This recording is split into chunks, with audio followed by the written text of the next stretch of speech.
কিছু কিছু ব্যাপার আছে যেগুলোতে রোজা ভাঙে না, কিন্তু আমাদের মধ্যে ব্যাপক সংশয় তৈরি হয়, কনফিউশন তৈরি হয় যে আসলে কি রোজাটা ভাঙলো কিনা।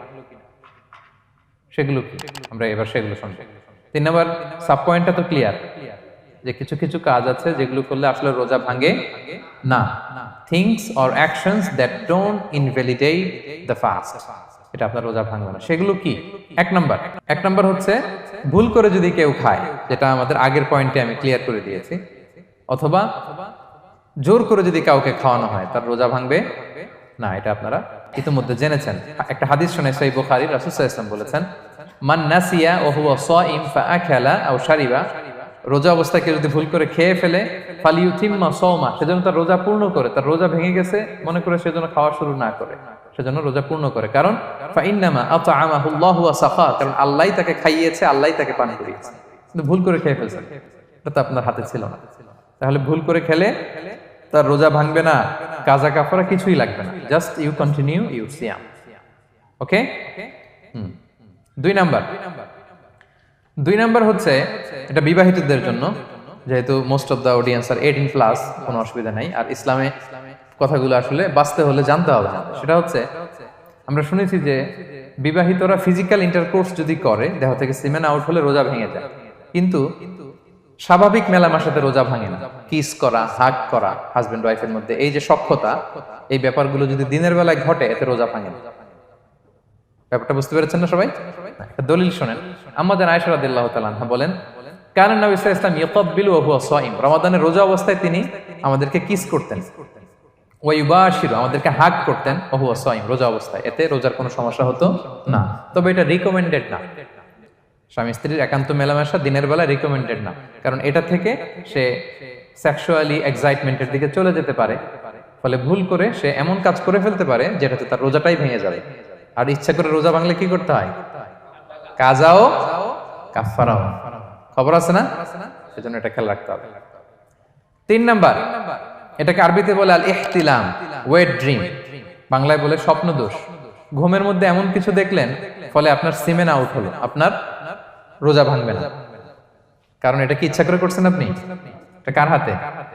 আল্লাহর হাতে। এতে রোজা ভাঙে না, শুধু আপনি ঘুম থেকে উঠে ফরজ গোসলটা করে নিলেই হবে। প্রিয় ভাইরা, মুসলিম কমিউনিটির ভাইরা, কথা কি বুঝতে পারতেছেন? আচ্ছা। 4 নাম্বার হচ্ছে ব্লাড টেস্ট। অনেকে বলে যে হুজুর ব্লাড টেস্ট করা যাবে কিনা রমাদানে? ব্লাড টেস্ট করা যাবে। ব্লাড টেস্ট করলে রোজা ভাঙে না, এটা খুবই জরুরি একটা মাসালা, প্রায় আমাদের লাগে।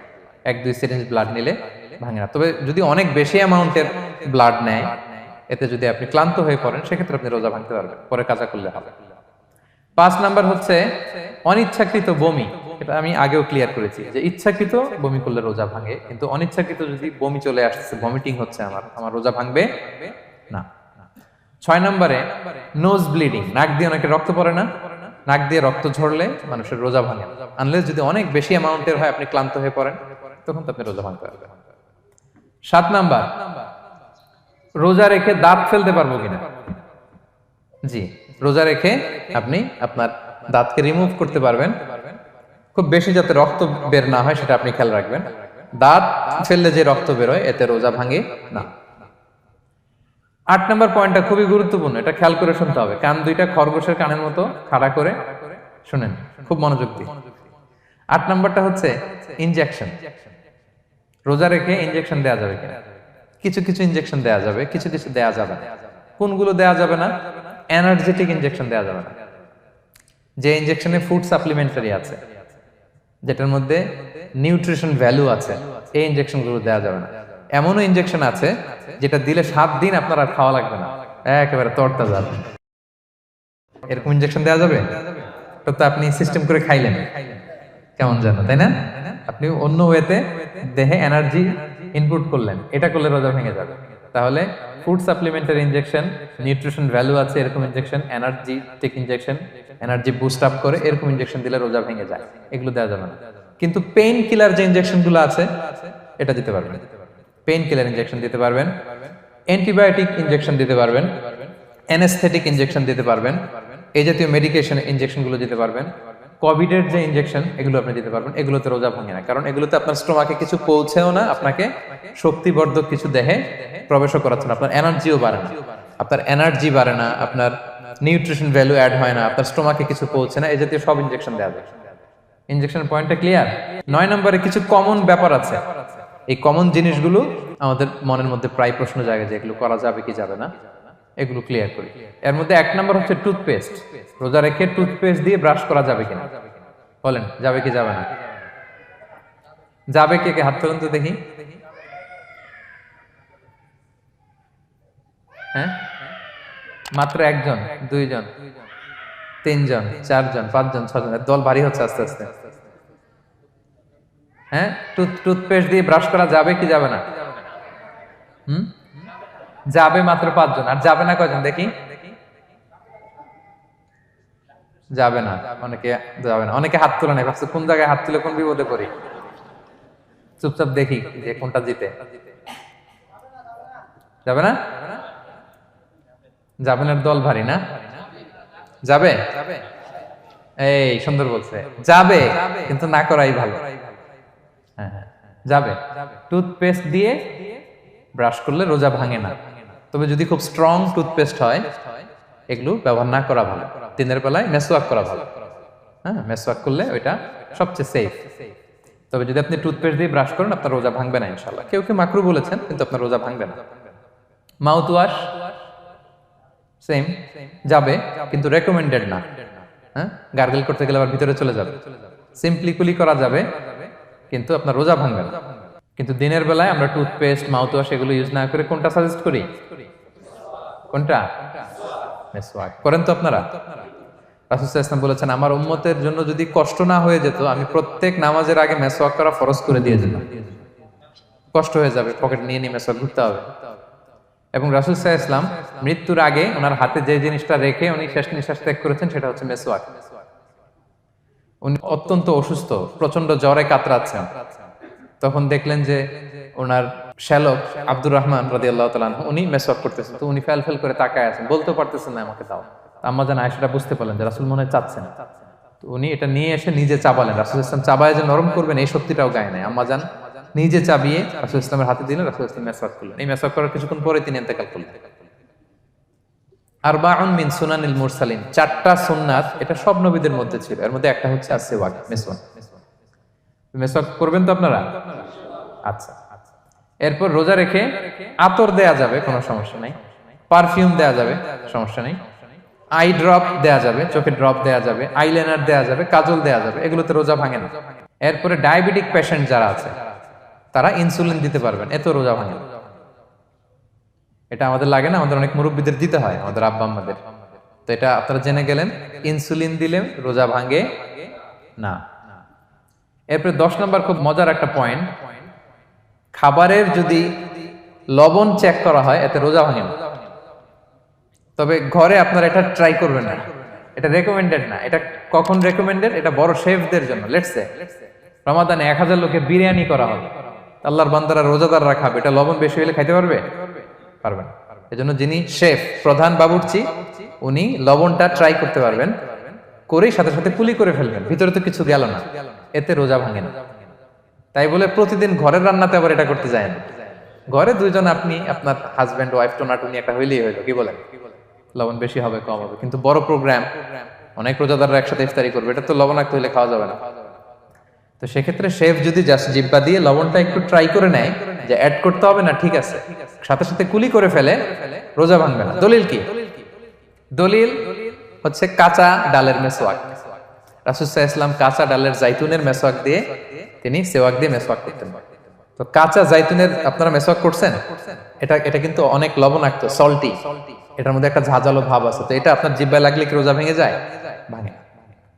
এবং আপনি যদি সমুদ্র অঞ্চলে সফর করেন, সমুদ্রে লেটস সে 1 মাসের, আমাদের এই যে বাংলাদেশে তো এখন এই কি বলে প্রায় 7 লক্ষ টাকা করে দিছে আমাদের হাজিদের জন্য, হজ করতে হলে প্রায় 7 লক্ষ টাকা লাগবে। তো এরকম ঘোষণাও দেখলাম যে নেক্সট ইয়ার থেকে সমুদ্র পথে যাওয়া যাবে কম খরচে। তো কেউ যদি এমন হয় সমুদ্রের সফরে দীর্ঘ সময়, আপনি অজু করবেন কি দিয়ে? সাগরের পানি দিয়ে। তো সাগরের পানি কেমন? সাগরের পানি দিয়ে আপনার কুলি করতে হবে না? মাছ মজা করবেন না? তা আপনার কি রমজানে যদি কুলি করেন আপনার রোজা ভেঙে যাবে? না, ভাঙবে না। তো এ থেকে স্কলাররা দলিল নিয়েছেন যে এরকম জরুরি প্রয়োজন হলে আপনি খাবারের স্বাদটা লবণটা দেখতে পারবেন, সাথে সাথে কুলি করে ফেলবেন, এতে আপনার রোজা ভাঙবে না ইনশাআল্লাহ বিইজনিল্লাহ। অনেকে প্রশ্ন করে এনজিওগ্রাম করা যাবে কিনা। এনজিওগ্রাম এগুলো করা যায়, এই যে হার্টের পেশেন্টদের জন্য এখান থেকে একটা এই ক্যাথেটার ঢুকায়, যদি এটার মধ্যে ওষুধ লাগানো থাকে তো এটা হার্টের দিকে যায়, এটা স্টোমাকে যায় না, এগুলো করা যাবে। তাহলে এই বিষয়গুলো অলমোস্ট মুত্তাফাক আলাই, মানে সর্বসম্মতিক্রমে এতে আপনার রোজা ভাঙবে না ইনশাআল্লাহ বিইজনিল্লাহ। এই পয়েন্টটা ক্লিয়ার না? ক্লিয়ার। এবার কিছু ডিসপিউটেড মাসআলা আছে, মানে যেগুলোর ব্যাপারে ইখতিলাফ আছে, কোন কোন স্কলারদের মধ্যে ভাঙবে ভাঙবে না, এটা আমি একটু ক্লিয়ার করি। এর মধ্যে এক নম্বর হচ্ছে ইনহেলার। অ্যাজমার পেশেন্ট যারা আছে, অ্যাজমা অনেকের দেয়া লাগে না ইনহেলার। ইনহেলার যদি পাফার ইনহেলার হয়, পাফার ইনহেলার যেটা দিয়ে শুধু বাতাস যায়, অক্সিজেন যায়, এটা রোজা ভাঙে না। এটা কি করে না? রোজা ভাঙে না। পাফার ইনহেলার যেটাতে অক্সিজেন পাস করে, রোজা ভাঙবে না। কিন্তু যদি ভ্যাপোরাইজেশন হয়, অথবা একটা আছে DPI, dry powder inhaler, punch করলে একটা পাউডার সহ ভিতরে যায়, অ্যাজমাটা কমায় দেয়, ওই পাউডার দিয়ে করলে কিন্তু রোজা ভেঙে যাবে। ভ্যাপোরাইজেশন হলে বা ডিপিআই ইনহেলার হলে আপনার রোজা ভেঙে যাবে। ইনহেলার ক্লিয়ার তো সবার কাছে? আচ্ছা, এরপরে যাই সামনে। সাপোসিটরি বুঝেন তো না? ডুশ বলে, প্রচন্ড জ্বর কমে না, তখন ডাক্তার বলে যে পায়ু পথে অ্যানাল পিল বলে এগুলাকে, পায়ু পথে এটাকে ইনপুট দিতে হয়। এই সাপোসিটরি এটা একটা ডিসপিউটেড মাসালা। হানাফি স্কুল অফ থটে রোজা ভেঙে যায়। আমরা যেহেতু বেশিরভাগ হানাফি স্কুল ফলো করি, হানাফি মাযহাব, তো আমরা এটাই সাজেস্ট করি সাপোসিটরি না দেওয়া। তবে অন্যান্য স্কলারদের মতে রোজা ভাঙবে না, বিশেষ করে ইবনে তাইমিয়া আলাইহি রাহমার মতে রোজা ভাঙবে না। এখানে প্রসঙ্গ যেটা হচ্ছে, সাপোসিটরি সাধারণত দিতে হয় ইমার্জেন্সি পিরিয়ডে। কি বলেন? জ্বর আর কমে না, কঠিন অবস্থা, তো ওই অবস্থায় তো রোজা এমনি ভাঙা যায়। প্রচন্ড অসুস্থ হলে ভাঙা যায় না রোজা? ভাঙা যায়। তো আপনি রোজা ভাঙবেন, পরে কাজা করে ফেলবেন, সাপোসিটরি দিবেন, অসুবিধা নেই।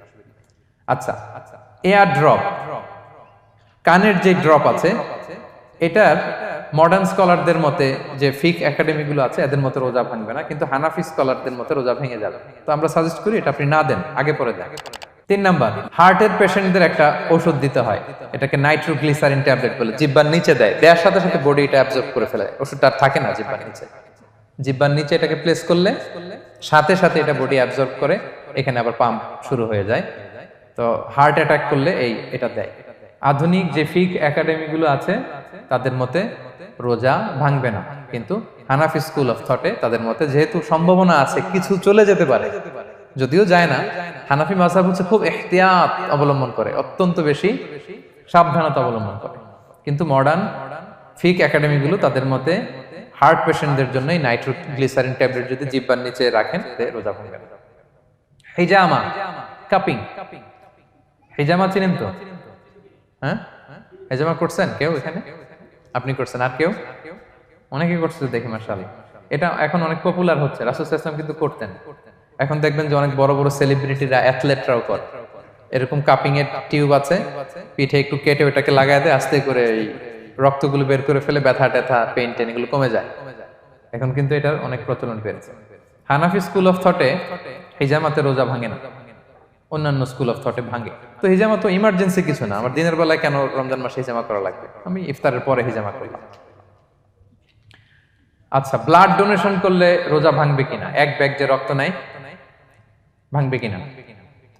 হাম্বালি মাযহাব অনুযায়ী ভেঙে যায়, হানাফি মাযহাব অনুযায়ী ভাঙে না। আমরা হানাফি স্কুল ফলো করি, সো আপনি ব্লাড ডোনেট করতে পারবেন, ভাঙবে না। তবে অনেক ব্লাড ডোনেট করার কারণে যদি আপনি অসুস্থ হয়ে যান, দুর্বল, ওই অসুস্থতার কারণে আপনি ভাঙতে পারবেন। তবে এটা রেকমেন্ডেড, যদি ব্লাডের কারণে মুমূর্ষু রোগীর জীবন যায় অবস্থা, তখন অবশ্যই আপনি ব্লাড ডোনেশন করবেন, যাতে করে একজন মুমূর্ষু রোগী জীবন ফিরে পায়।